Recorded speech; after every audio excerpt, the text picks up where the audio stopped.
नमस्कार दोस्तों नीतीश कुमार बिना चुनाव लड़े सीएम बन गए हैं। बात करें संवैधानिक प्रावधान की तो आप भी अभी मुख्यमंत्री बन सकते हैं। जी हाँ, संविधान में वैसी व्यवस्था है और मंत्री बनने और बनाने के संबंध में संविधान में क्या क्या प्रावधान है जानते हैं। भारत के संविधान का अनुच्छेद 164(4) कहता है, एक मंत्री जो लगातार 6 महीने तक राज्य की विधायिका यानी लेजिस्लेचर का सदस्य नहीं रहता है वह मंत्री पद से हट जाएगा। मतलब मंत्री बने रहने के लिए विधायिका का सदस्य रहना पड़ेगा। हालांकि 6 महीने की छूट किसी भी आदमी को है कि वह सदस्य न रहे तो भी मुख्यमंत्री या मंत्री बन सकता है और इन 6 महीने में ही विधायिका यानी लेजिस्लेचर का सदस्य बन जाए। पर सवाल उठता है कि चुनाव हो जाने के बाद अब नीतीश कुमार कैसे विधायक बनेंगे। तो बिहार जैसे कुछ राज्यों में 2 सदन होते हैं, जैसे सेंटर में लोकसभा और राज्यसभा होता है, उसी प्रकार बिहार में भी 2 हाउस यानी 2 सदन होते हैं। 2 सदन वाले राज्य हैं आंध्र प्रदेश, तेलंगाना, उत्तर प्रदेश, बिहार, महाराष्ट्र और कर्नाटका।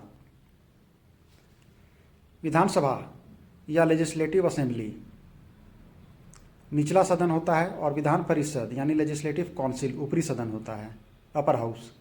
विधानसभा में विधायक वही बनता है जिसे जनता चुनती है, जैसे कि अभी बिहार में चुनाव हुआ।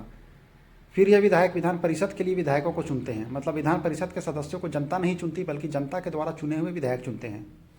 विधान परिषद के मेंबर्स का चुनाव विधानसभा के सदस्य, लोकल बॉडीज़ के मेंबर्स, टीचर्स और ग्रेजुएट्स करते हैं। जिस पार्टी के मेंबर्स विधानसभा के चुनाव में ज़्यादा जीतेंगे वही पार्टी विधान परिषद में भी अपने ज़्यादा मेंबर्स बना पाएगी। आर्टिकल 168 कहता है कि हर राज्य में विधानमंडल होगा जो राज्यपाल से मिलकर बनेगा। आंध्र प्रदेश, बिहार, महाराष्ट्र, कर्नाटक, तमिलनाडु, तेलंगाना, उत्तर प्रदेश में 2 हाउस यानी 2 सदन होंगे, बाकी राज्यों में एक ही हाउस होगा।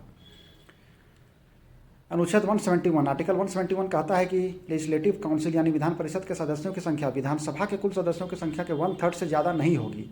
किसी भी विधान परिषद में 40 से कम सदस्य नहीं होने चाहिए। जैसे किसी राज्य में 150 सीटें हैं तो वहाँ की विधान परिषद में 50 से ज़्यादा मेंबर्स नहीं होंगे।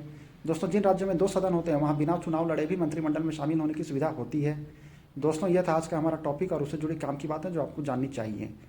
हमारे चैनल कानून एक्सप्लेन्ड को सब्सक्राइब करें। धन्यवाद।